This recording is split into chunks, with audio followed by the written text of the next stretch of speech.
আসসালামু আলাইকুম। এখন দেখেন তো শুনতে পাচ্ছেন কিনা? এতক্ষণ মিউট করা ছিল। হ্যাঁ, তো আজকে আমরা এখনকার যে ক্লাসটা, ওই ক্লাসে আমরা মুক্তিযুদ্ধ নিয়ে আলোচনা করব। হ্যাঁ, মুক্তিযুদ্ধ।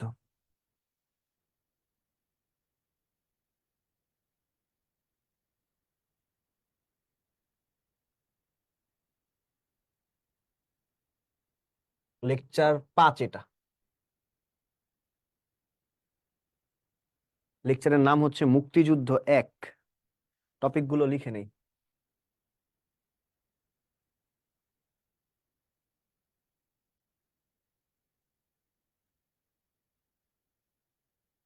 আলোচনার প্রথম টপিকটা হবে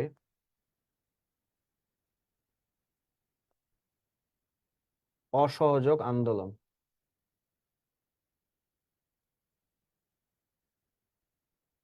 আলোচনার দ্বিতীয় টপিকটা হবে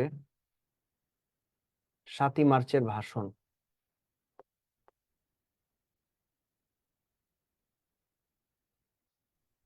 স্যার আসসালামু আলাইকুম। ওয়ালাইকুম আসসালাম। আলোচনার তৃতীয় টপিকটা হবে স্বাধীনতার ঘোষণা।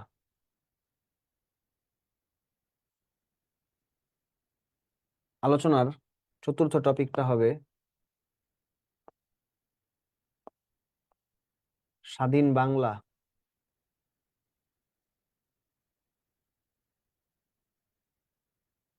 বেতার কেন্দ্র। আলোচনার পঞ্চম টপিকটা হলো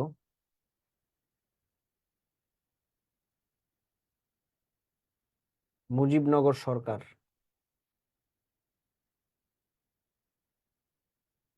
ষষ্ঠ টপিকটা হলো মুজিবনগর সরকার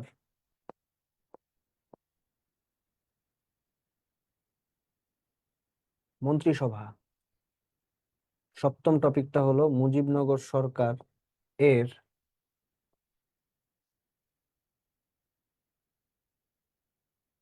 কূটনৈতিক মিশন।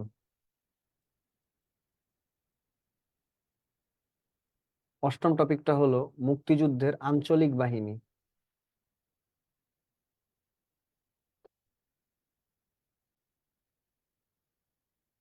নবম টপিকটা হলো ক্র্যাক প্লাটুন। এই তো। সাউন্ড নেই, দেখেন তো সাউন্ড আছে না? জি স্যার, ক্লিয়ার। ক্লিয়ার। এই তো, টপিক গুলো লিখে নেন এখান থেকে। সবচেয়ে গুরুত্বপূর্ণ যে টপিক, হ্যাঁ, সেটা হচ্ছে এই যে মুজিবনগর সরকারের এই 3টা টপিক একসাথে। এটা 5 স্টার টপিক। এরপর হচ্ছে 7ই মার্চের ভাষণ। এটা 4 স্টার টপিক। আর অসহযোগ আন্দোলন, এটা একটা 3 স্টার টপিক। এই তো।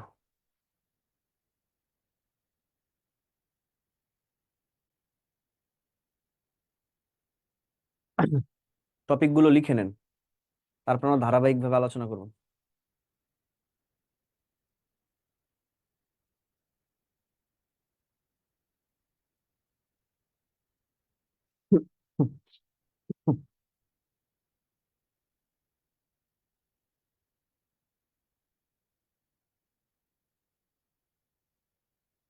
ওকে, টপিক গুলো লেখা হয়েছে তো না? জি স্যার। তাহলে আলোচনায় যাই। প্রথম যে টপিকটা সেটা হচ্ছে অসহযোগ আন্দোলন। প্রথম টপিকটার নাম হচ্ছে অসহযোগ আন্দোলন। অসহযোগ আন্দোলন মানে হচ্ছে সহযোগিতা না করে অসহযোগিতাপূর্ণ আন্দোলন। ইসের বিরুদ্ধে, পাকিস্তান, পশ্চিম পাকিস্তানিদের বিরুদ্ধে একটা অসহযোগিতামূলক আন্দোলনই হলো অসহযোগ আন্দোলন। এই আন্দোলনটার যে কারণটা হলো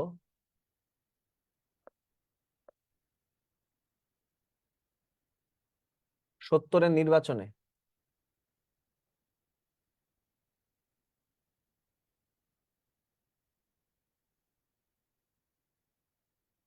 আওয়ামী লীগের নিকট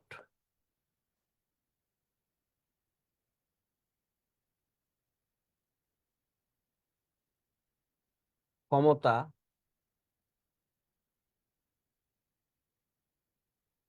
হস্তান্তর না করা। কারণটা হচ্ছে 70-এর নির্বাচনে আওয়ামী লীগের নিকট ক্ষমতা হস্তান্তর না করা। এই আন্দোলনের জন্য একটা সংগঠন গড়ে তোলা হয়।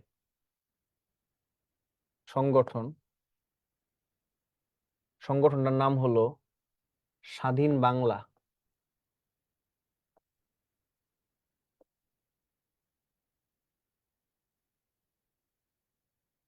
ছাত্র সংগ্রাম পরিষদ। এই স্বাধীন বাংলা ছাত্র সংগ্রাম পরিষদ গঠন করা হয় 2রা মার্চ 1971 সালে বঙ্গবন্ধুর নেতৃত্বে। এই যে স্বাধীন বাংলা ছাত্র সংগ্রাম পরিষদ গঠন করা হয় 4 জন ছাত্রনেতা নিয়ে। 4 জন ছাত্র নেতা নিয়ে। তারা কারা একটু দেখে ফেলি সংক্ষেপে। 1 নাম্বার দিয়ে লিখব তৎকালীন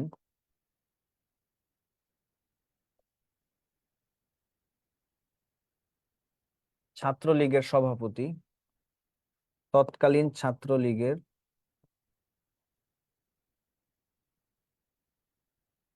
সাধারণ সম্পাদক, তৎকালীন ডাকসু ভিপি আর তৎকালীন ডাকসুর জিএস। জিএস মানে জেনারেল সেক্রেটারি। সভাপতি ছিলেন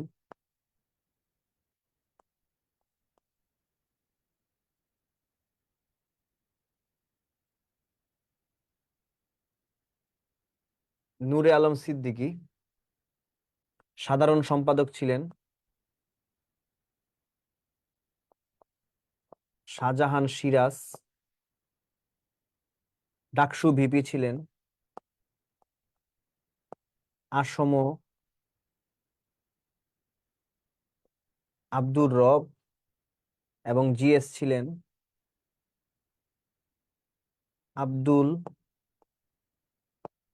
কুদ্দুস মাখন। এই শাহজাহান সিরাজ 3রা মার্চ 71 সালে স্বাধীনতার ইশতেহার পাঠ করেন। স্বাধীনতার ইশতেহার পাঠ করেন। তিনি এই ইশতেহারটা পাঠ করেন পল্টন ময়দানে।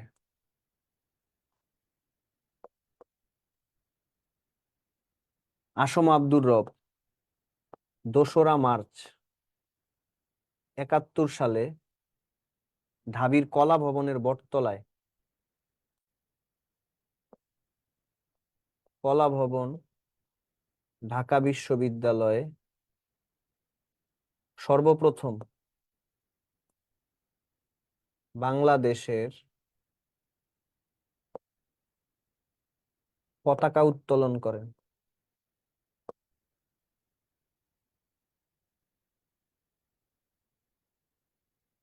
এই জন্য 2রা মার্চকে বলা হয় জাতীয় পতাকা দিবস।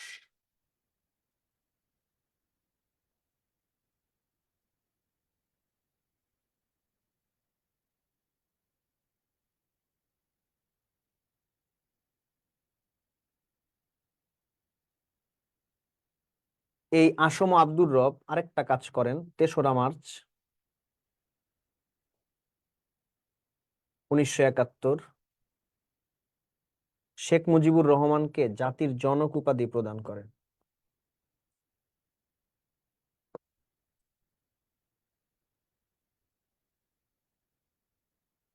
এবং তিনি এটা প্রদান করেন পল্টন ময়দানে।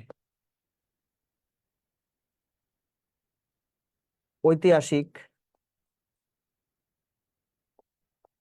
7 মার্চের ভাষণের সময় পূর্ব পাকিস্তানে এই অসহযোগ আন্দোলন চলছিল। 26 মার্চের স্বাধীনতার ঘোষণার মাধ্যমে অসহযোগ আন্দোলনের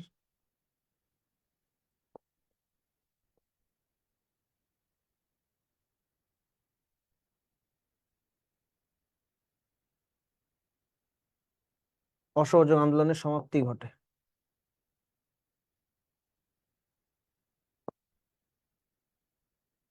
এই তো অসহযোগ আন্দোলন সম্পর্কিত তথ্যগুলি সুন্দর করে লিখে রাখেন। হ্যাঁ,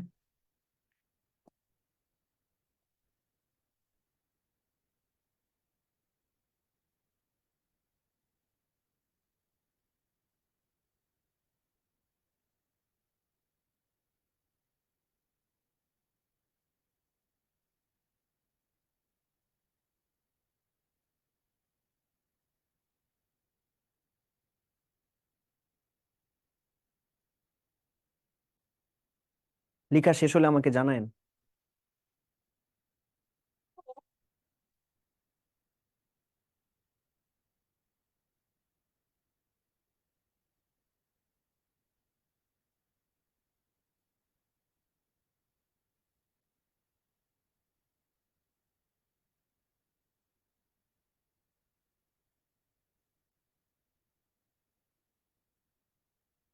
স্যার ওইটা কি হচ্ছে ডাকসু ভিপি? হ্যাঁ, ডাকসু। ডিইউইএসসি। হ্যাঁ, ভিপি মানে হচ্ছে ভাইস প্রেসিডেন্ট, ডাকসু হচ্ছে Dhaka university central students union, অর্থাৎ বাংলাদেশের দ্বিতীয় সংসদ নামে পরিচিত ডাকসু। হ্যাঁ,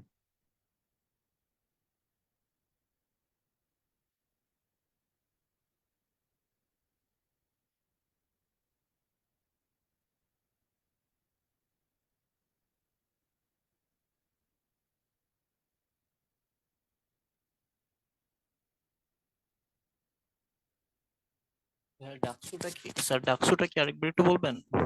Dhaka university central students union, অর্থাৎ কেন্দ্রীয় ছাত্রদের যে ইউনিয়নটা বা পরিষদটা, ঢাকা বিশ্ববিদ্যালয়ের ছাত্রদের যে কেন্দ্রীয় পরিষদটা, সেটাই হচ্ছে ডাকসু। ভিপি মানে হচ্ছে ভাইস প্রেসিডেন্ট, জিএস মানে হচ্ছে জেনারেল সেক্রেটারি। ভাইস প্রেসিডেন্ট হচ্ছে সহসভাপতি, জিএস মানে হচ্ছে সাধারণ সম্পাদক। হ্যাঁ, স্যার আসম আব্দুর রউফ তখন কি স্টুডেন্ট ছিলেন? হ্যাঁ, স্টুডেন্ট ছিলেন।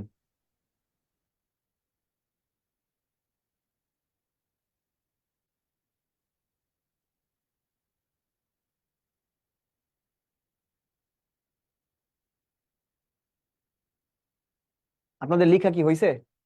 জি স্যার। আচ্ছা, টপিকের নাম কি? অসহযোগ টপিকের নাম কি? আন্দোলন। অসহযোগ আন্দোলন। জি অসহযোগ স্যার। মানে হচ্ছে সহযোগিতা না করে, অর্থাৎ কর্তৃপক্ষকে কোনো প্রকার সহযোগিতা না করে অত্যন্ত শান্তিপূর্ণভাবে কোনো প্রকার জ্বালাও পোড়াও নীতি, হিংসাত্মক এবং ধ্বংসাত্মক কর্মসূচি, সহিংসতামূলক কর্মসূচি না করে যে আন্দোলনটা পরিচালিত হয়, সে আন্দোলনটার নামই হচ্ছে অসহযোগ আন্দোলন। আন্দোলনটা আসলে কেমন? মানে হচ্ছে সকল প্রকার অর্থনৈতিক লেনদেন, সকল প্রকার যোগাযোগ, সকল প্রকার যাতায়াত বন্ধ আন্দোলন করে এটাই দেওয়া, সচিবালয়ে হরতাল পালন করা, এরপরে হচ্ছে আপনার স্কুল কলেজগুলো বন্ধ রাখা, রাস্তাঘাট বন্ধ রাখা, শুধুমাত্র বেবি ট্যাক্সি চালু রাখা, ব্যাংক বন্ধ রাখা, যাতে পশ্চিম পাকিস্তানে 1 টাকাও পাচার না হয়, এই ব্যবস্থা করা। এইভাবে না মূলত আন্দোলনটা পরিচালিত হতো। তবে মেক শিওর যাতে আন্দোলনটাতে কোনো প্রকার জ্বালাও পোড়াও নীতি অবলম্বন করা না হয়, কোনো প্রকার মারামারি, হিংসাত্মক, ধ্বংসাত্মক কর্মসূচি না করা হয়। তো এই আন্দোলনের কারণটা কি? 70-এর একটা সাধারণ নির্বাচন হলো। ওই নির্বাচনে আওয়ামী লীগের নিকট না ক্ষমতা হস্তান্তর করলো না পাকিস্তান সরকার, বরং আমাদের এই পূর্ব পাকিস্তানে সামরিক আইন জারি করলো। এই ক্ষমতা নিজেদের কাছে নেয়ার জন্য এবং সামরিক আইন প্রত্যাহার করার জন্য বঙ্গবন্ধুর নেতৃত্বে 4 জন ছাত্রনেতা নিয়ে একটা সংগঠন গড়ে তোলা হলো, নাম কি? স্বাধীন বাংলা ছাত্র সংগ্রাম পরিষদ। তো এই স্বাধীন বাংলা ছাত্র সংগ্রাম পরিষদ কবে গঠন করা হলো? 2রা মার্চ 1971 সালে। এই যে 4জন নাম আপনারা দেখতে পাচ্ছেন, কিন্তু 4জন, ছাত্রলীগের 2জন, ডাকসুর 2জন। তৎকালীন ছাত্রলীগের সভাপতি ছিলেন নূরে আলম সিদ্দিকী, সাধারণ সম্পাদক ছিলেন শাহজাহান সিরাজ। এই শাহজাহান সিরাজ 3রা মার্চ 1971 সালে পল্টন ময়দানে স্বাধীনতার পূর্ব প্রস্তুতিমূলক যে নীতিমালা, সেটাকে বলা হয় স্বাধীনতার ইশতেহার, এটা তিনি পাঠ করেন। পরীক্ষায় প্রশ্ন আসে, স্বাধীনতার ইশতেহার পাঠ করেন কে, কোথায় পাঠ করেন, কবে পাঠ করেন, তার পরিচয় কি? দেখছেন, ডিটেলসে কিন্তু এখানে আছে। এরপর হচ্ছে DUCSU VP, Dhaka university central students union, কেন্দ্রীয় যে ছাত্রদের যে পরিষদটা ঢাকা বিশ্ববিদ্যালয়, সেটাই হচ্ছে ডাকসু। আসম আব্দুর রব ছিলেন ডাকসুর ভিপি ওই সময়। তিনি 2রা মার্চ 1971 সালে সর্বপ্রথম বাংলাদেশের পতাকা উত্তোলন করেন ঢাকা বিশ্ববিদ্যালয়ের কলা ভবনের বটতলায়। যেহেতু তিনি 2রা মার্চ পতাকা উত্তোলন করেছেন, সেজন্য 2রা মার্চ হচ্ছে জাতীয় পতাকা দিবস। তাছাড়া তিনি 3রা মার্চ 1971 সালে পল্টন ময়দানে শেখ মুজিবুর রহমানকে জাতির জনক উপাধি প্রদান করেন। পরীক্ষায় প্রশ্ন আসে, শেখ মুজিবুর রহমানকে জাতির জনক উপাধি প্রদান করেন কে, কবে করেন, কোথায় করেন, তার পরিচয়টা কি? ওকে। তো 7ই মার্চের ভাষণের সময় আমাদের এই পূর্ব পাকিস্তানে কোন আন্দোলন চলছিল? অসহযোগ আন্দোলন। আমি আগেই বলে নিয়েছি, অসহযোগ আন্দোলন হচ্ছে একটা শান্তিপূর্ণ আন্দোলন, একটা শান্তিপূর্ণ আন্দোলন। অর্থাৎ এই আন্দোলনে কোনো জ্বালাও পোড়াও নীতি, হিংসাত্মক বা ধ্বংসাত্মক কর্মসূচি বাস্তবায়ন করা হবে না। দেখেন, স্বাধীনতার ঘোষণা, এর মানে কি? যুদ্ধ করো, অস্ত্র ধরো, জ্বালাও পোড়াও করো, শত্রুকে প্রতিহত করো, দমন করো, তাই না? এর মানে কি? আন্দোলনটার যে উদ্দেশ্য, সেটা ব্যাহত হয়ে যায়। এই জন্য 26 মার্চ 1971 সালে স্বাধীনতার ঘোষণার মাধ্যমে অসহযোগ আন্দোলনের সমাপ্তি ঘটে। কি পারবেন তো না? জি স্যার। খুবই ইজি, কয়েকবার পড়বেন। আমি একদম তারিখ সহ দিয়ে দিয়েছি, কয়েকবার পড়লেই হবে ইনশাল্লাহ। পরের টপিকে যাচ্ছি, 7 মার্চের ভাষণ।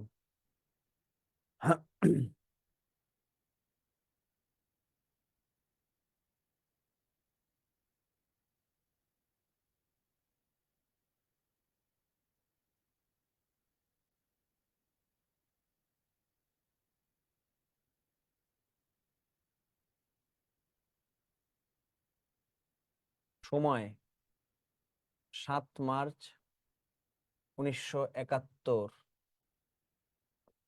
বাংলা 23 ফাল্গুন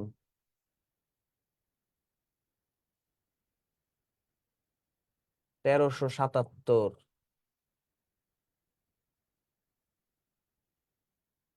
দুপুর 2টা 45 থেকে 3টার মধ্যে, বা এর একটু কয়েক মিনিট বেশি হয়েছে। দিনটা ছিল রবিবার, দিনটা ছিল রবিবার। আফসানা শারমিন, অবশ্যই পরীক্ষা হবে কয়েকদিন পর থেকে। এই যে 46-এর প্রিলি এক্সাম শেষ হবে না, এরপরেই আপনাদের এক্সাম শুরু হবে, হ্যাঁ, নো টেনশন। এই ভাষণটা আপনারা জানেন, বঙ্গবন্ধু শেখ মুজিবুর রহমানের ভাষণ এটা। এই স্থানটা হচ্ছে রেসকোর্স ময়দান, যার বর্তমান নামটা হচ্ছে সোহরাওয়ার্দী উদ্যান।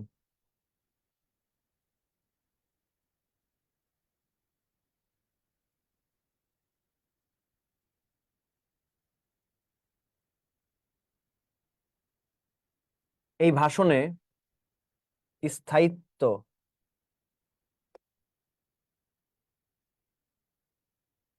18 থেকে 19 মিনিট।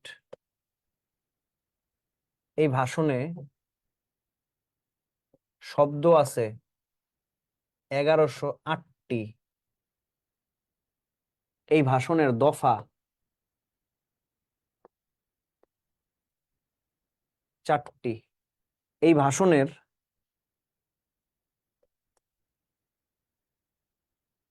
অডিও ধারণ করেছেন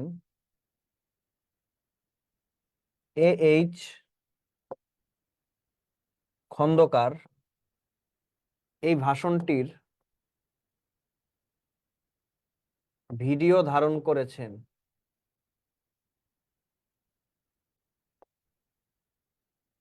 আবুল খায়ের। এই ভাষণে একটা মাইক ব্যবহার করা হয়েছে, মাইক। মাইকটার নাম হচ্ছে, সরি, মাইকটার নাম হচ্ছে কল রেডি।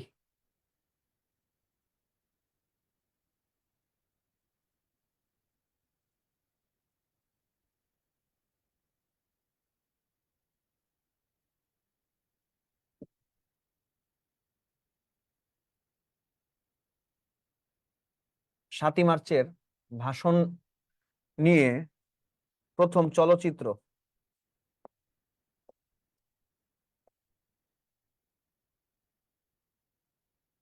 নাম হচ্ছে তর্জনী। পরিচালকের নাম হচ্ছে সোহেল রানা, সোহেল মোহাম্মদ রানা। 7 মার্চ ভবন। 7 মার্চ ভবন হচ্ছে ঢাকা বিশ্ববিদ্যালয়ের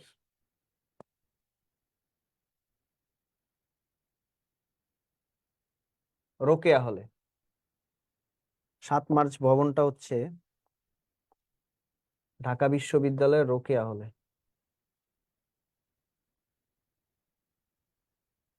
ওকে, এরপরে 7 মার্চের ভাষণের স্বীকৃতিটা আমরা একটু দেখব। 5 এপ্রিল 1971 সালে ইউএসএ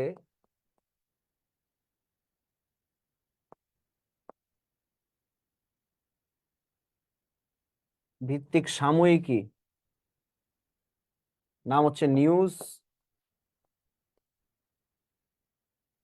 উইকস, এই 7 মার্চের ভাষণের জন্য বঙ্গবন্ধুকে পয়েট অফ পলিটিক্স উপাধি প্রদান করেন।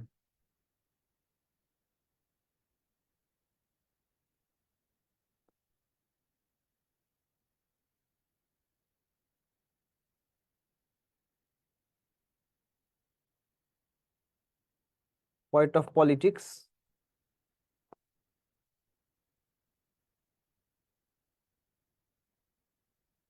উপাধি প্রদান করেন। আরেকটা স্বীকৃতি লিখবেন, 30 অক্টোবর 2017 সালে ইউনেস্কো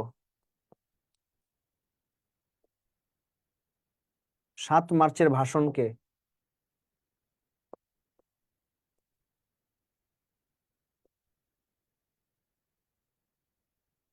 বিশ্ব প্রামাণ্য ঐতিহ্য দলিলে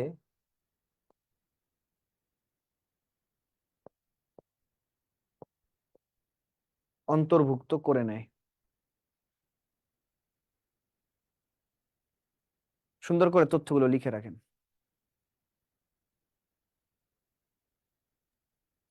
আচ্ছা স্যার, দফা মানে কি স্যার? দফা এখানে যে 4টি দফা। দফা 4টি আমি বলবো কোন কোন দফা, মানে মূল বিষয় 4টি আর কি। এই ভাষণটার পুরা যে ভাষণটা আছে না, মূলত 4টা জিনিসকে সে ফোকাস করছে। আলোচনা যখন করব না তখন বলবো না 1 2 3 4 দিয়ে।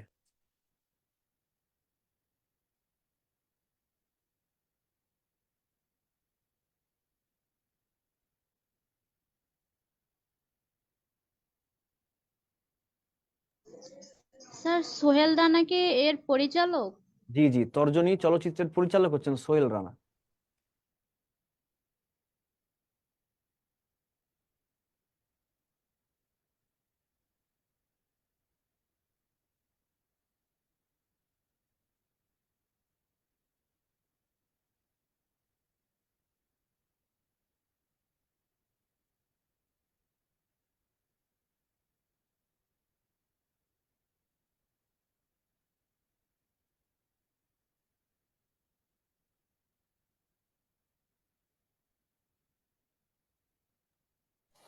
হয়েছে স্যার।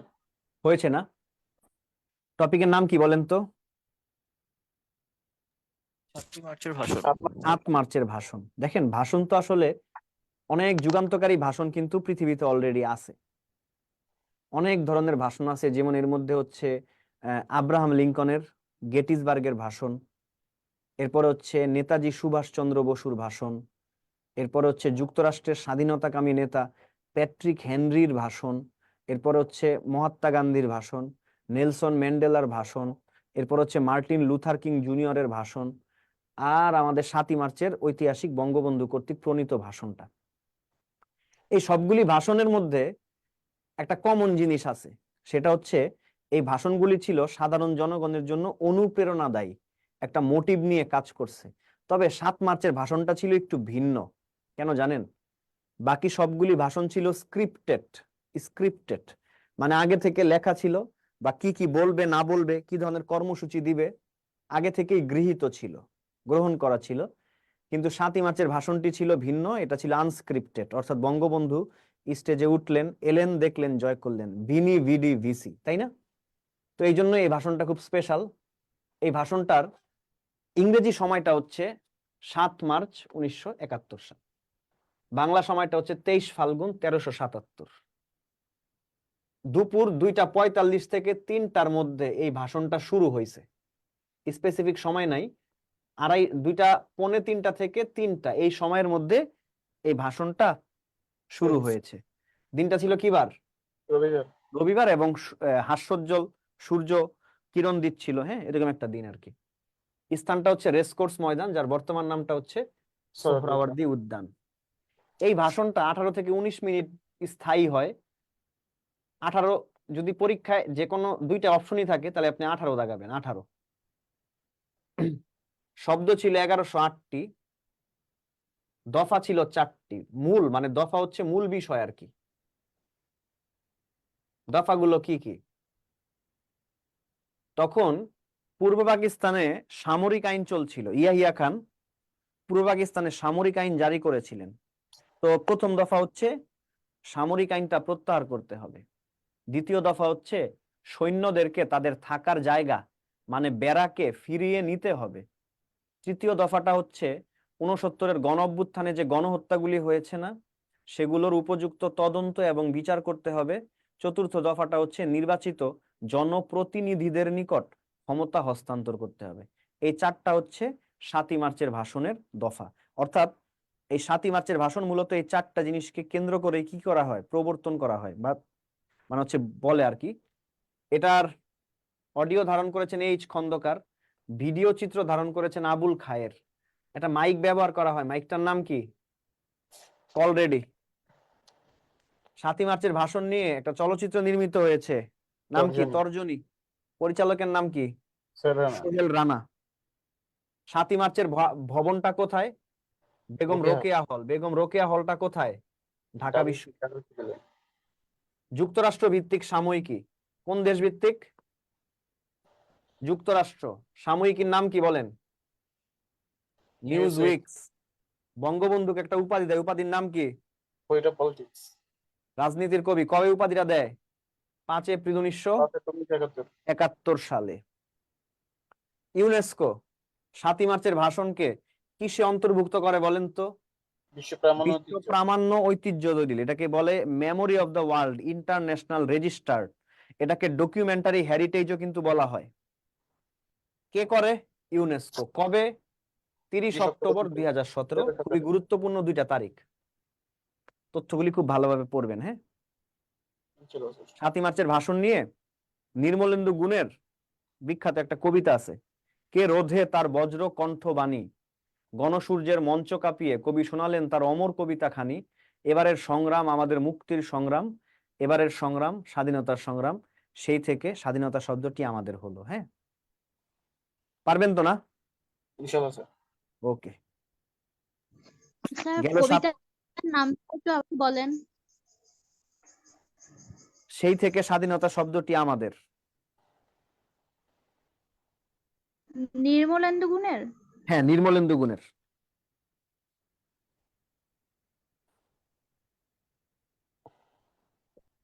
পরের টপিক, পরের টপিক হচ্ছে স্বাধীনতার ঘোষণা।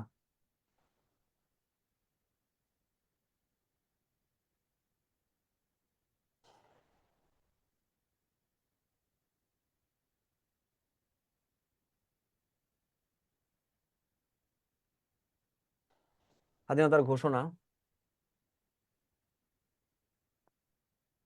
সময়টা হচ্ছে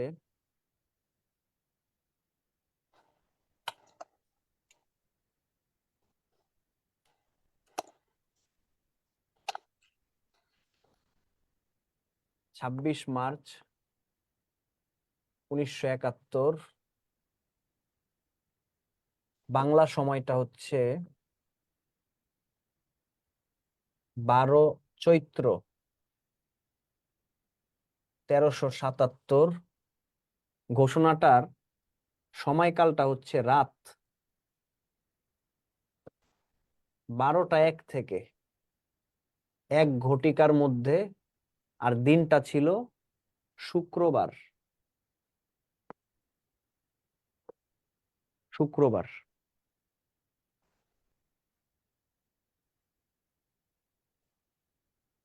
স্থানটা হচ্ছে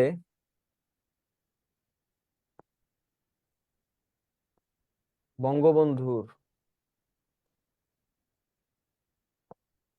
নিজ বাসভবন, এটা হচ্ছে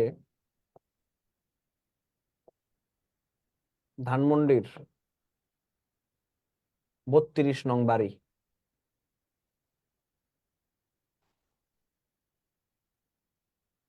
ব্যবহৃত যে ভাষাটা, ইংরেজি ভাষায় তিনি এটা প্রদান করেছেন। এরপরে এটার ভাষণটা, ঘোষণাটা প্রদানের মাধ্যমটা হচ্ছে ওয়্যারলেস। ওয়্যারলেস, এই ওয়্যারলেসটার নাম হচ্ছে ট্রান্সপন্ডার।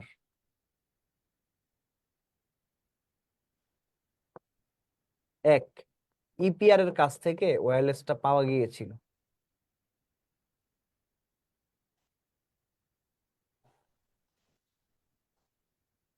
এটা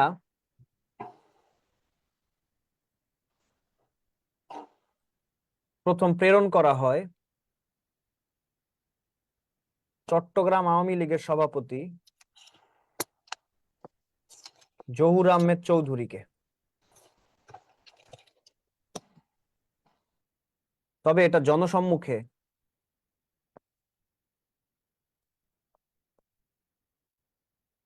প্রথম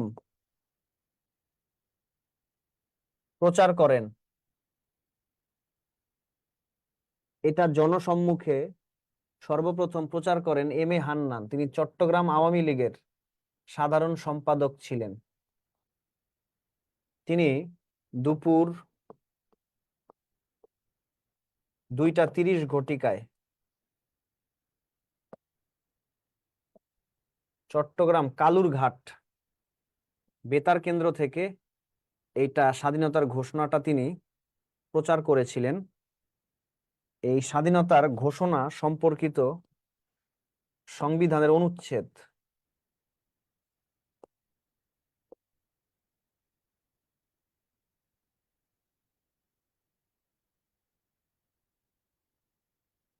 150-2 নং আর সংবিধানের তফসিল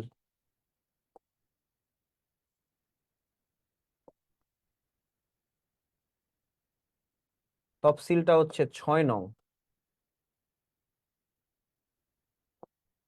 21 জুন 2009 সালে হাইকোর্ট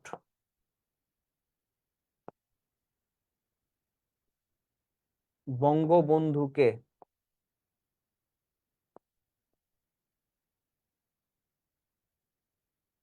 স্বাধীনতার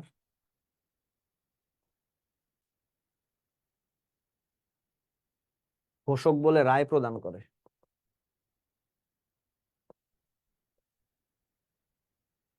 এই তো লিখেন।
স্যার হইছে।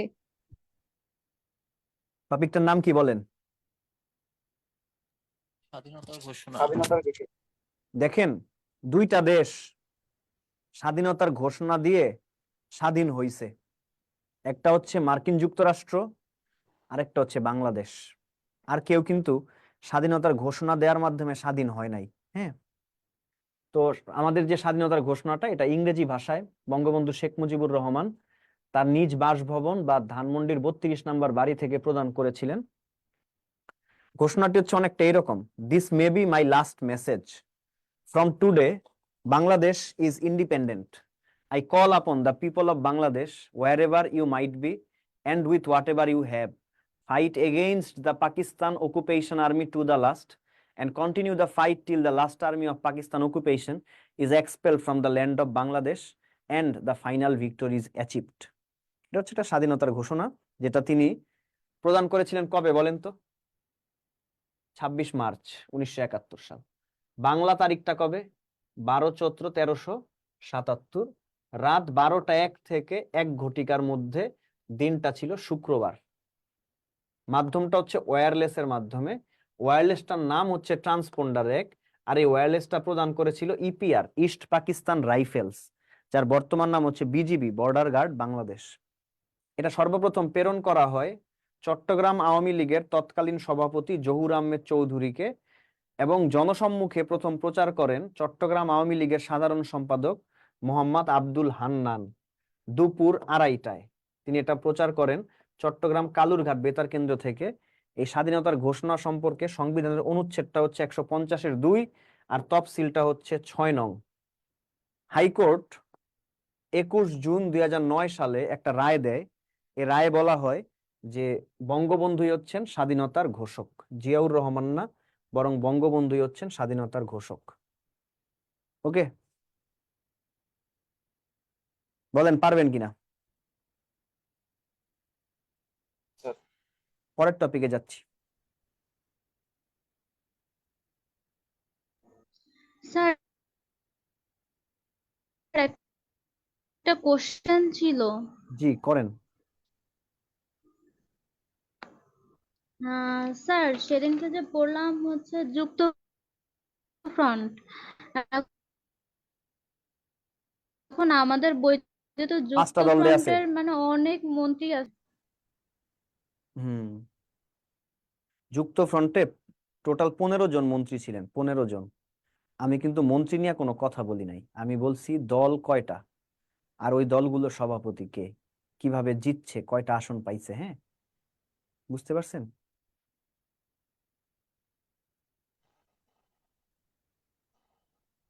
ওকে, চলে যাচ্ছি এর পরের টপিক, স্বাধীন বাংলা বেতার কেন্দ্র। টপিকের নাম হচ্ছে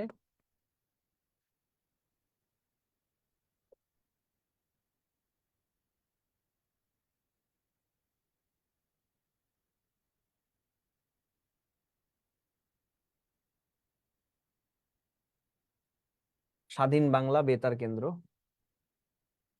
তো এই স্বাধীন বাংলা বেতার কেন্দ্র গঠন করা হয় 26 মার্চ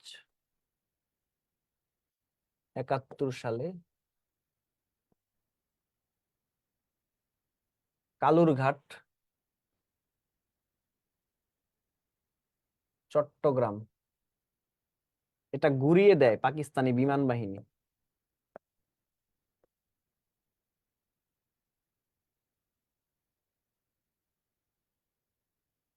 গুড়িয়ে ফেলা হয় 30 মার্চ 71 সালে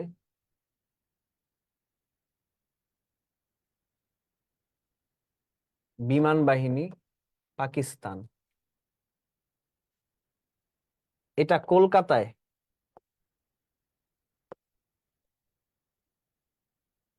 সম্প্রচার শুরু করে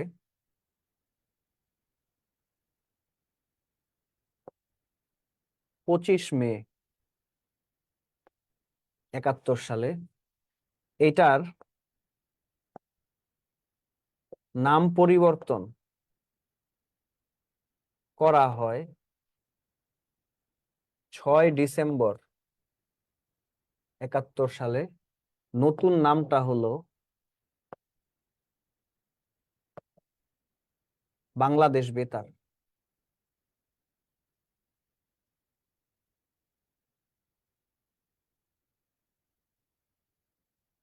এটা ঢাকায় তথা বাংলাদেশে ফিরিয়ে আনা হয় বিজয় লাভের বেশ কয়েকদিন পর, 22 ডিসেম্বর 71 সালে। এটা ঢাকার আগারগাঁওতে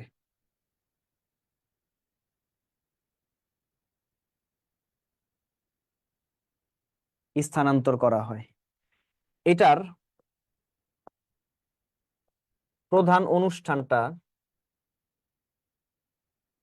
নাম হচ্ছে চরমপত্র। চরমপত্র এই অনুষ্ঠানের পরিচালক ছিলেন M.A. মান্নান এবং অভিনেতা ও স্ক্রিপ্ট রাইটার ছিলেন M.R. আখতার মুকুল। 7 মার্চের ভাষণটি এই স্বাধীন বাংলা বেতার কেন্দ্র থেকে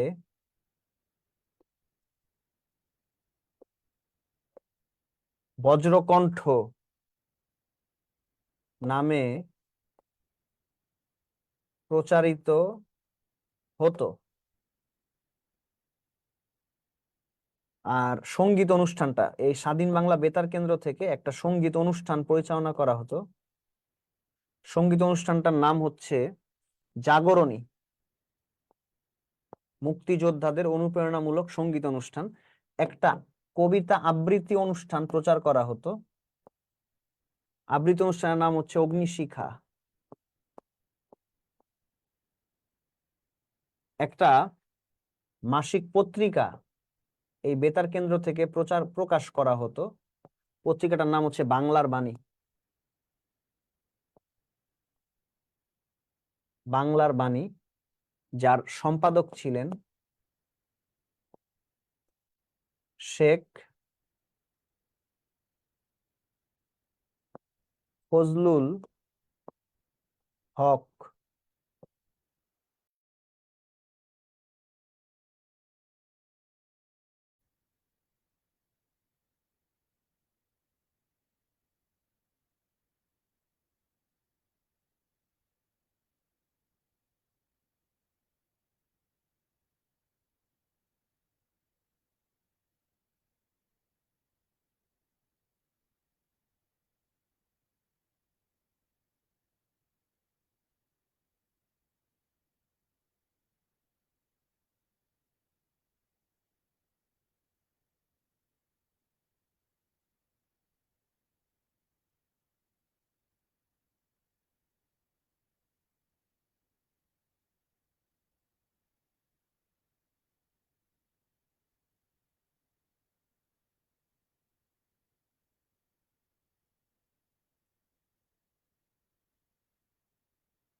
ওকে, লিখে শেষ করলে আমাকে জানাবেন।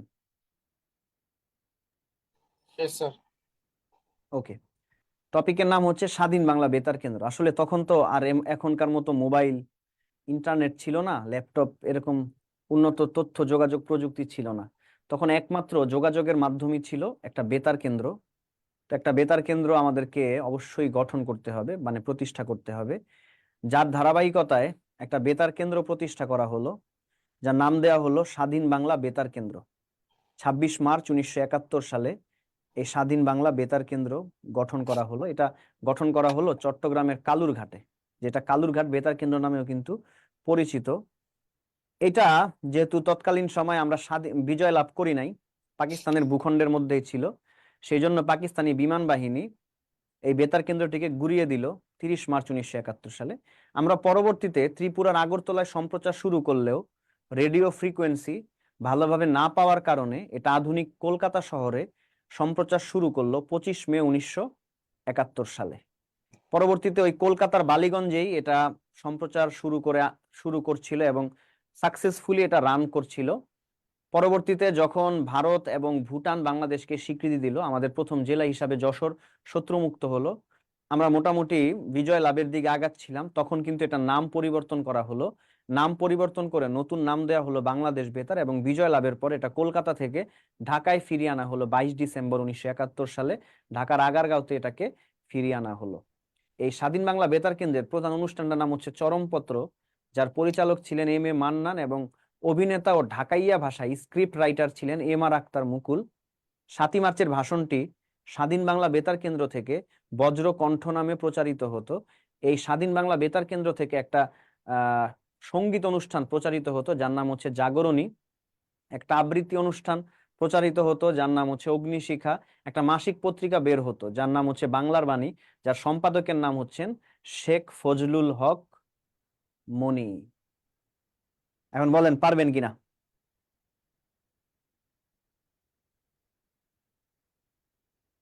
কি পারবেন না?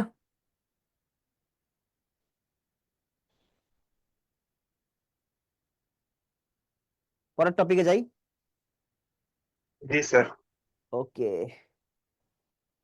পরের টপিক হচ্ছে মুজিবনগর সরকার। গুড়িয়ে ফেলাটা আবার একটু যদি বলতেন। পাকিস্তানি বিমান বাহিনী, যেহেতু ওইটা পাকিস্তানের ভূখণ্ডই, তো আমরা তো আর বিজয় লাভ করি নাই, পাকিস্তান না, হ্যাঁ পূর্ব পাকিস্তান, পাকিস্তানের মধ্যে না।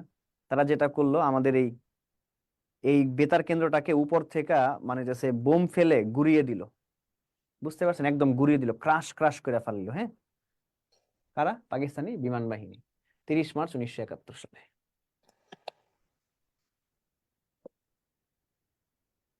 মুজিবনগর সরকার, বেসিক তথ্যগুলি আমরা দেখব।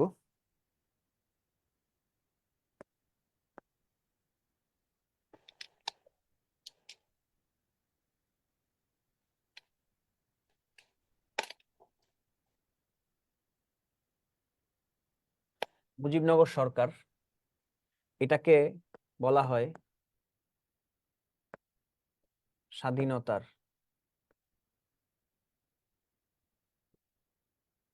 ঘোষণাপত্র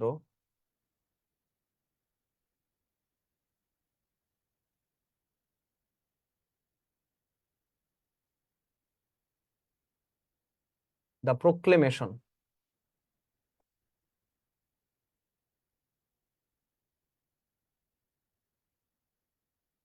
অফ ইন্ডিপেন্ডেন্স, স্বাধীনতার ঘোষণাপত্র বা প্রোক্লেমেশন অফ ইন্ডিপেন্ডেন্স। এটার আরো কিছু নাম ছিল, অপর নাম অস্থায়ী,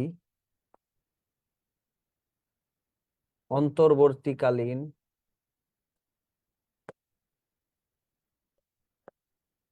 প্রবাসী সরকার।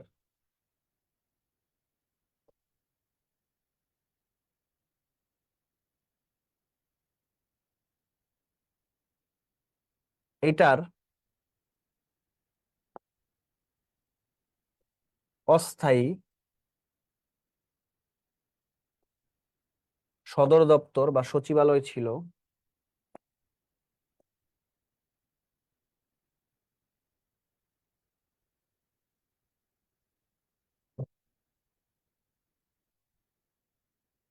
আট নং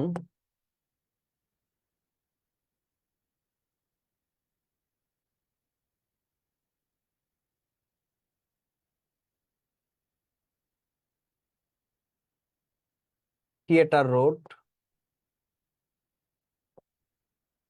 কলকাতায়। এটা মুজিবনগর সরকার গঠন করা হলো 10 এপ্রিল একাত্তর সালে মুজিবনগর সরকারে শপথ বাক্য পাঠ করলো 17 এপ্রিল 71 সালে। এই জন্য এই যে 17 এপ্রিলকে বলা হয় মুজিবনগর দিবস।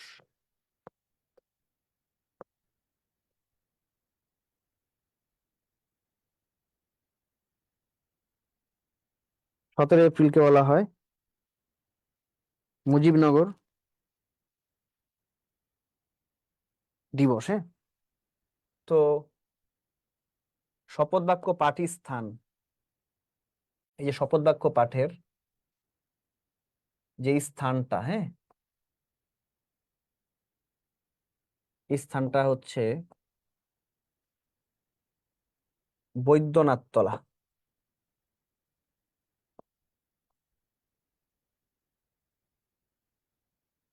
ভবের পাড়া, মেহেরপুর। এই শপথ বাক্য পাঠ করান অধ্যাপক ইউসুফ আলী। এই অনুষ্ঠান পরিচালনা করেন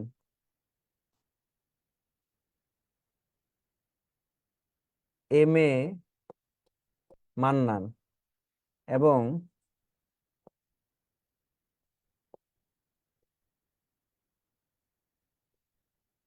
সার্বিক নিরাপত্তার দায়িত্ব পালন করেন মেজর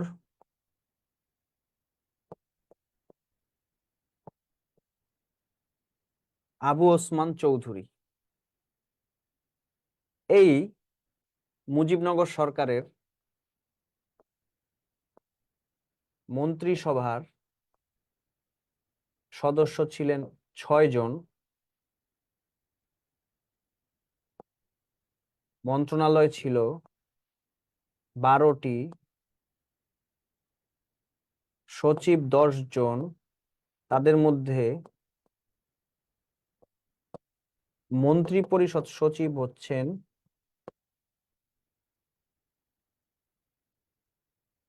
H.T. ইমাম।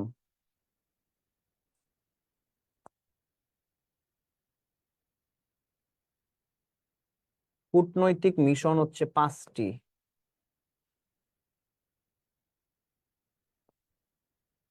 উপদেষ্টা পরিষদ সদস্য 8 জন। তাদের সেনাবাহিনীর প্রধান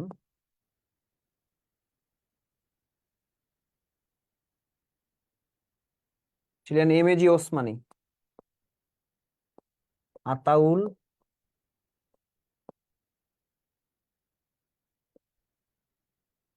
বিমান বাহিনীর প্রধান ছিলেন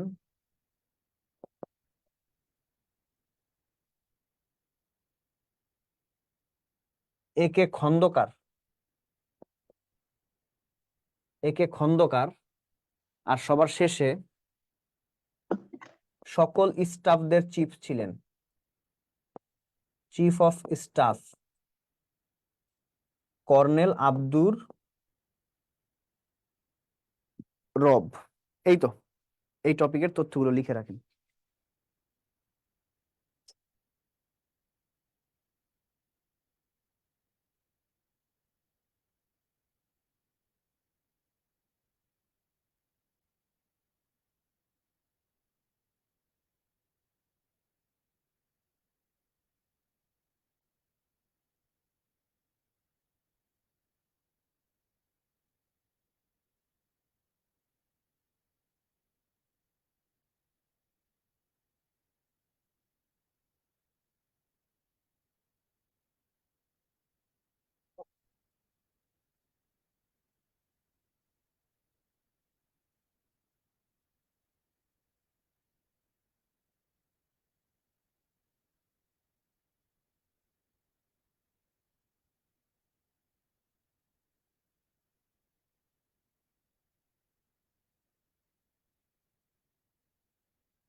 শেষ করে আমাকে জানান।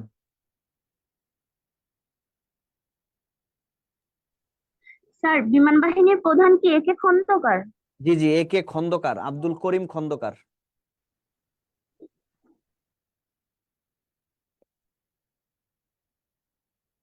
এ কে খন্দকার।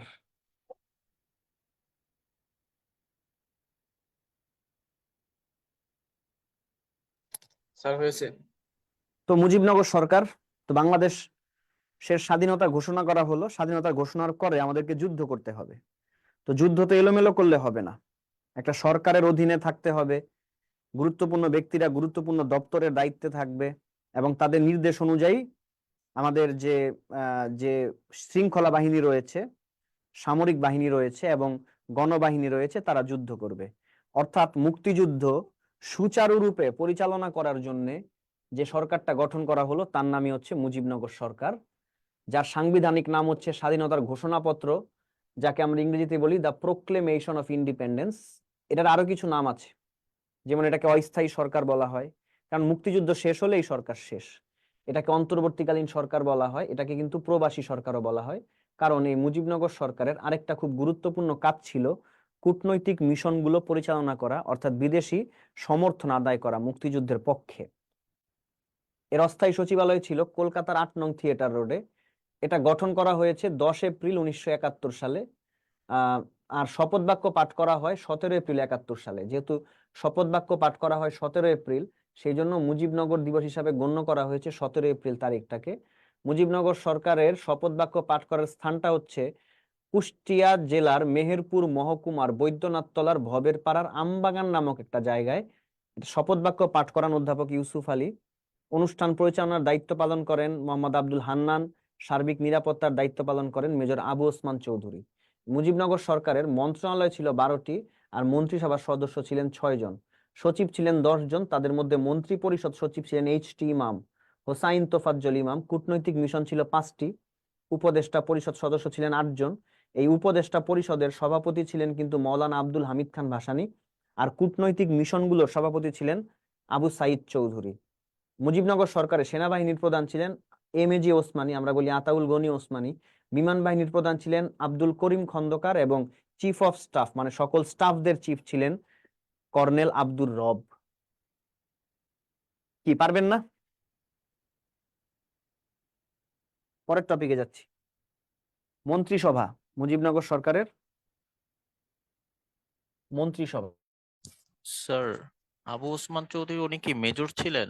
হ্যাঁ, মেজর আবু ওসমান চৌধুরী 8 নম্বর সেক্টরের সেক্টর কমান্ডার ছিলেন। ওকে।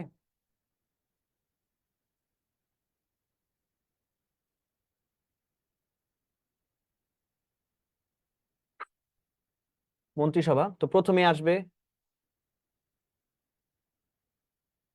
বঙ্গবন্ধু ছিলেন রাষ্ট্রপতি ও মুক্তিযুদ্ধের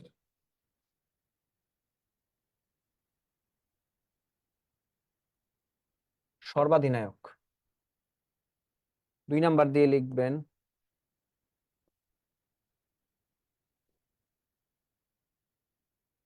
সৈয়দ নজরুল ইসলাম ছিলেন অস্থায়ী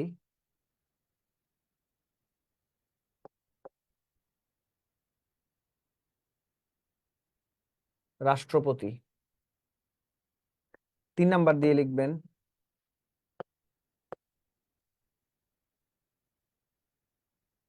তাজউদ্দিন আহমেদ। তাজউদ্দিন আহমেদ ছিলেন প্রধানমন্ত্রী,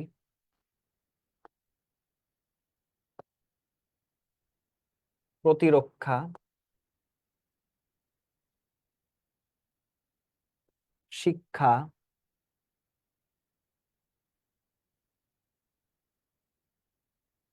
পরিকল্পনা,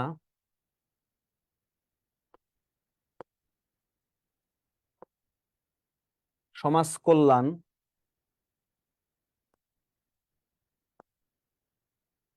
তথ্য বেতার,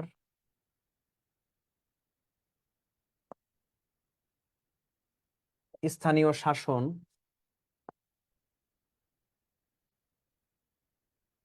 সংস্থাপন, শ্রম ও কর্ম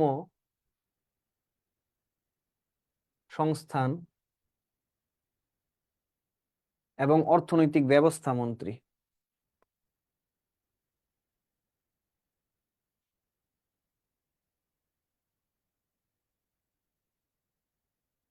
তাজউদ্দিন আহমেদ। 4 নাম্বার দিয়ে লিখবেন ক্যাপ্টেন মনসুর আলী।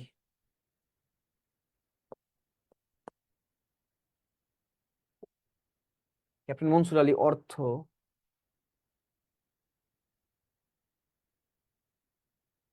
রাজস্ব, শিল্প, বাণিজ্য ও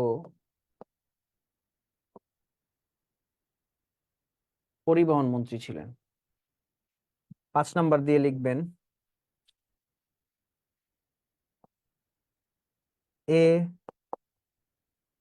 AHM কামারুজ্জামান স্বরাষ্ট্র, ত্রাণ,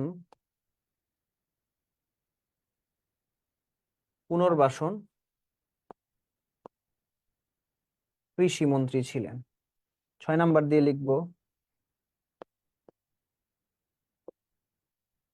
খন্দকার মোশতাক আহমেদ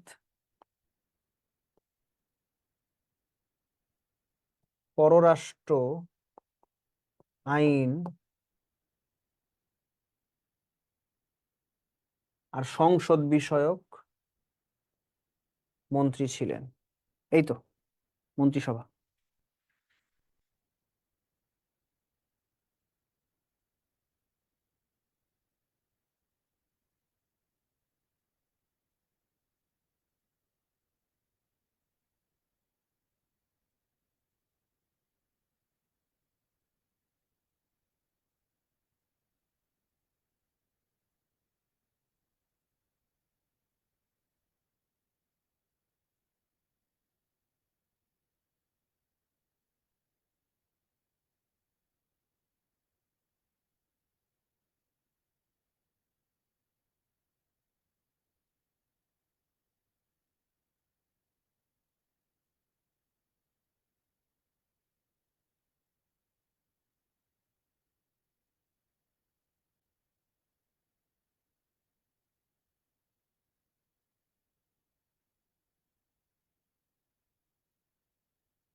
স্যার হয়েছে। ওকে, তো বলেন স্যার পররাষ্ট্র বিষয়টা কি একটু বলেন তো স্যার?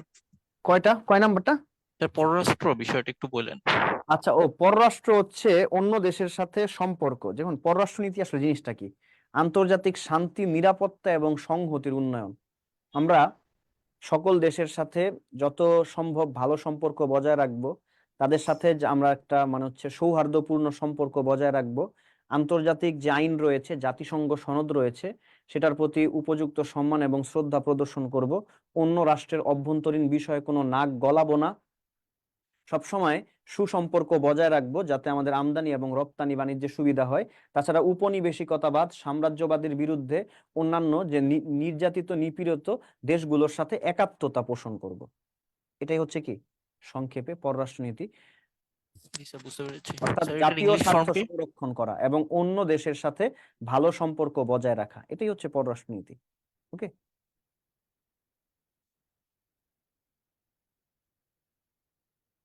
সর্বাধিনায়ক ছিলেন বঙ্গবন্ধু। বঙ্গবন্ধুর অনুপস্থিতিতে অস্থায়ী রাষ্ট্রপতি ছিলেন সৈয়দ নজরুল ইসলাম।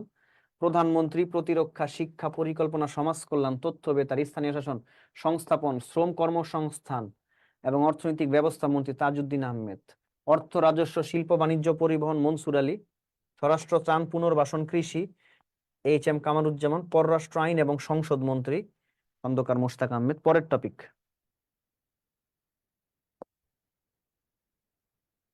পরের টপিকটার নাম হচ্ছে কূটনৈতিক মিশন।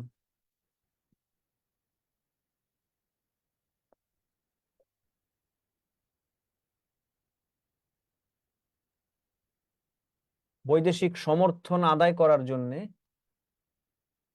মুজিবনগর সরকার পৃথিবীতে 5টি কূটনৈতিক মিশন পরিচালনা করে, যার সভাপতি ছিলেন আবু সাইদ চৌধুরী।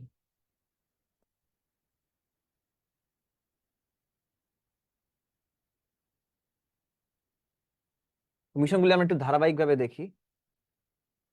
প্রথম,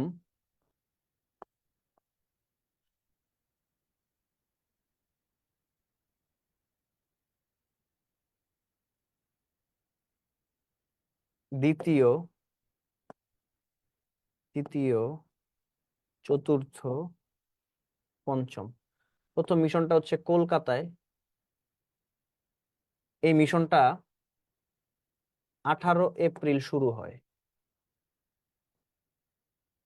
কিভাবে শুরু হয়? কলকাতায় বা বিদেশের মাটিতে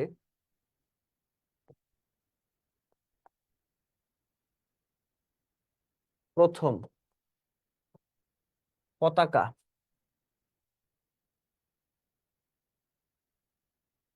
উত্তোলন করা হয়। এই কলকাতা মিশন পরিচালনাকারী ছিলেন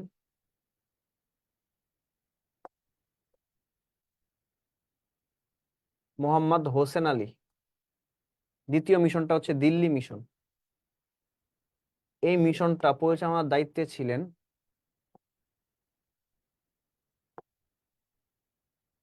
হুমায়ুন রশিদ চৌধুরী। এরপরের মিশনটা হচ্ছে লন্ডন মিশন। এটা প্রধান মিশন নামেও পরিচিত, কারণ এটা পরিচালনা করেছিলেন আবু সাইদ চৌধুরী।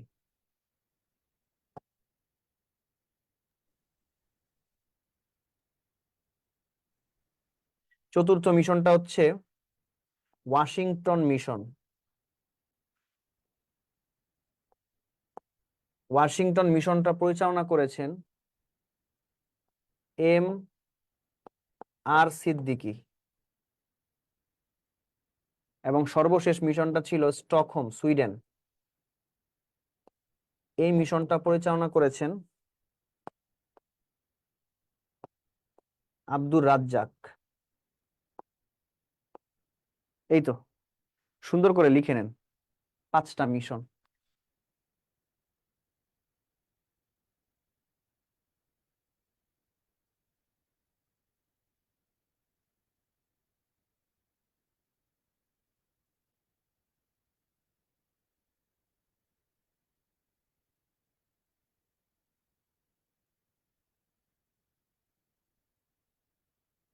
স্যার ওনারা মিশন পরিচালনা কি করেছে স্যার, এটা তো একটু বুঝাই বলেন তো। পরিচালনায় স্যার মানে আর কি, মিশন যে পরিচালনা করছে না, মিশন পরিচালনা কি করেছে স্যার, ওটা বুঝিনি কিছু, ওটাই আর কি আচ্ছা, বললাম। মিশন পরিচালনায় কি করছে? জনসমর্থন আদায় করছে বাংলাদেশের পক্ষে। যে পাকিস্তানি হানাদাররা আমাদের এখানে গণহত্যা পরিচালনা করছে, আমরা আপনাদের সমর্থন চাই, বা ওইখানে তারা মানে হচ্ছে বাংলাদেশের পক্ষে সমর্থন আদায় করছে। আচ্ছা, আমাদের শরণার্থীরা ছিল না ভারতের বিভিন্ন জায়গায়, তাদের জন্য কি থাকা খাওয়ার জন্য কি টাকা পয়সা লাগবে না বলেন?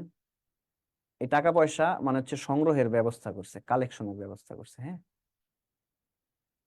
অর্থাৎ একই সাথে জনসমর্থন আদায় এবং একই সাথে হচ্ছে ত্রাণ তহবিল সংগ্রহ, এই 2টা কাজ করছে মিশনগুলি। বুঝতে পারছেন তো না? Yes sir. ওকে।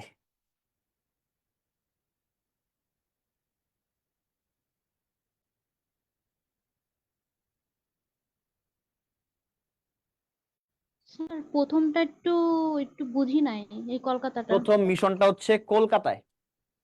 এই মিশনটা অর্থাৎ কূটনৈতিক মিশন শুরু হয় 18 এপ্রিল 71 সালে, এবং ওই দিনই 18 এপ্রিল 71 সালে কলকাতা মানে বিদেশের মাটিতে, কলকাতা কি বিদেশ না, বিদেশের মাটিতে প্রথম বাংলাদেশের পতাকা উত্তোলন করা হয়।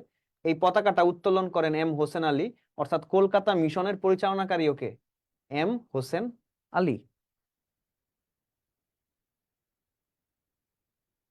দিল্লি মিশন পরিচালনা করেছেন Humayun Rashid Chowdhury, London mission Abu Sayeed Chowdhury, Washington mission M R Siddiqui, আর স্টকহোম মিশন আব্দুর রাজ্জাক। আব্দুর রাজ্জাক।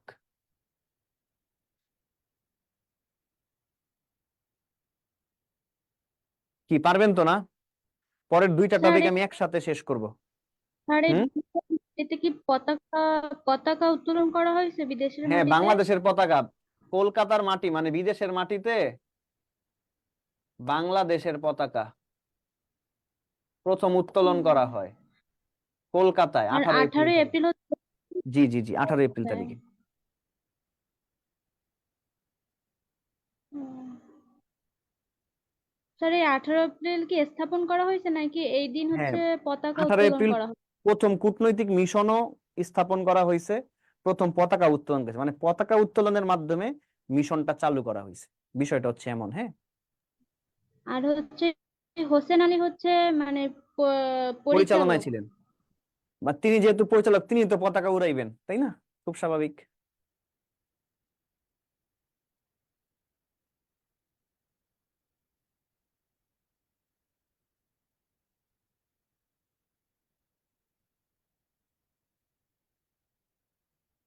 পরের টপিকে যাব, দুইটা টপিক একসাথে, আঞ্চলিক বাহিনী আর ক্র্যাক আর প্লাটুন। হচ্ছে ক্র্যাক প্লাটুন, দুইটা গণবাহিনী আর কি। হ্যাঁ, তো প্রথম অংশ হচ্ছে আঞ্চলিক বাহিনী।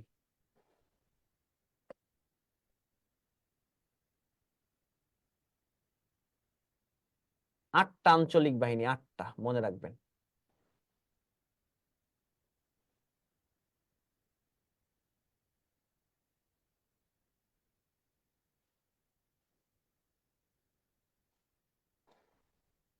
এই বাহিনীগুলো হচ্ছে অঞ্চল ভিত্তিক প্রতিরোধ বাহিনী, অঞ্চল ভিত্তিক প্রতিরোধ বাহিনী।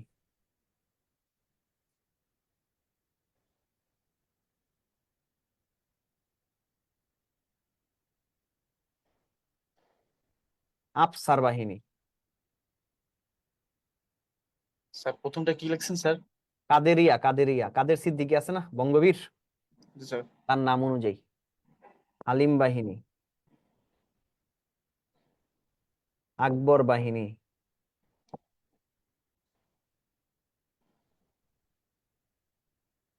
হিমায়ত বাহিনী, জিয়া বাহিনী, লতিফ মির্জা বাহিনী। কাদেরিয়া বাহিনী টাঙ্গাইলে, বাতেন বাহিনীও টাঙ্গাইলে। আফসার বাহিনী ময়মনসিংহে, হালিম বাহিনী মাগুরায়, সরি সরি সরি,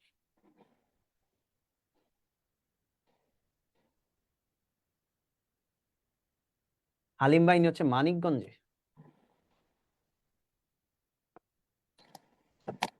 আকবর বাহিনী মাগুরায়, হেমায়েত বাহিনী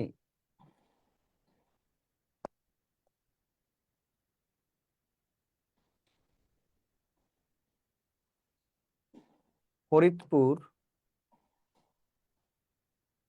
টু খুলনা, জিয়া বাহিনী সুন্দরবন, লতিফ মির্জা বাহিনী সিরাজগঞ্জ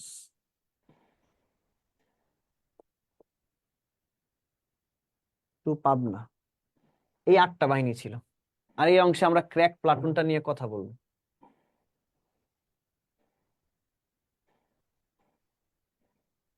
ক্র্যাক প্লাটুন এটা মুক্তিযুদ্ধের একটি গেরিলা বাহিনী, গেরিলা বাহিনী বা ইউনিট বলতে পারেন।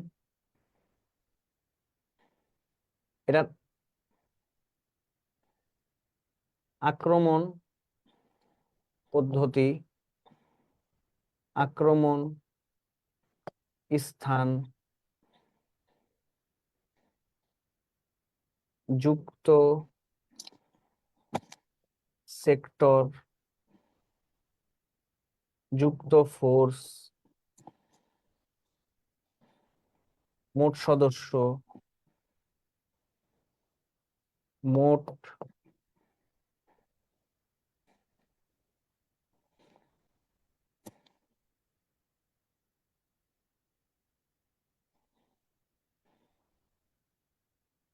গেরিলা বাহিনী আক্রমণ পদ্ধতি হিট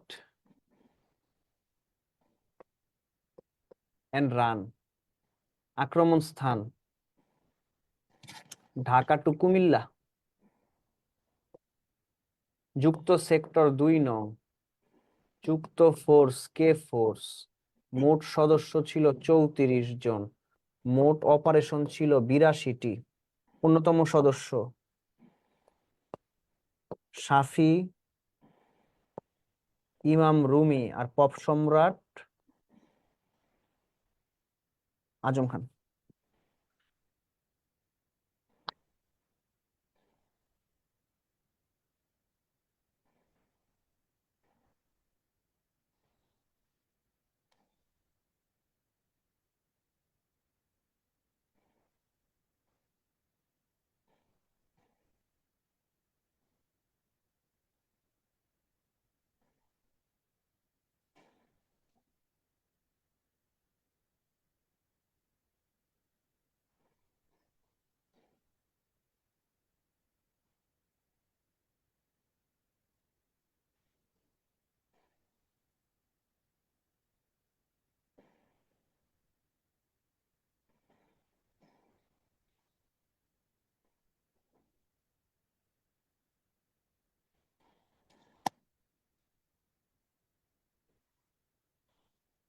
কি হলো তো না?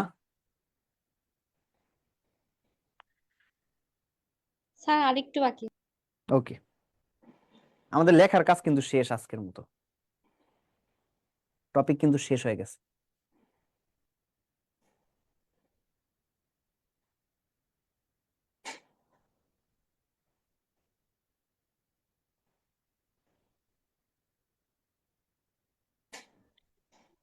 স্যার এই ক্রাক প্লাটুন মানে কি এই শুধু গেরিলা বাহিনী? হ্যাঁ, গেরিলা বাহিনী হচ্ছে নাম দিয়েছে ক্র্যাক প্লাটুন, মানে যে কোনো কিছু ক্র্যাক করে ফেলায়, মানে হিট এন্ড রান, মারো এবং দৌড়ে পালিয়ে যাও, এই পদ্ধতিতে আক্রমণ করতো আর কি। স্যার এটা মুক্তিযুদ্ধের 2 নং সেক্টরের সাথে যুক্ত ছিল। হ্যাঁ হ্যাঁ, ঢাকা কুমিল্লায় 2 নাম্বার সেক্টর, আর যুক্ত ফোর্সের সাথে হচ্ছে K force, Khaled Mosharraf force.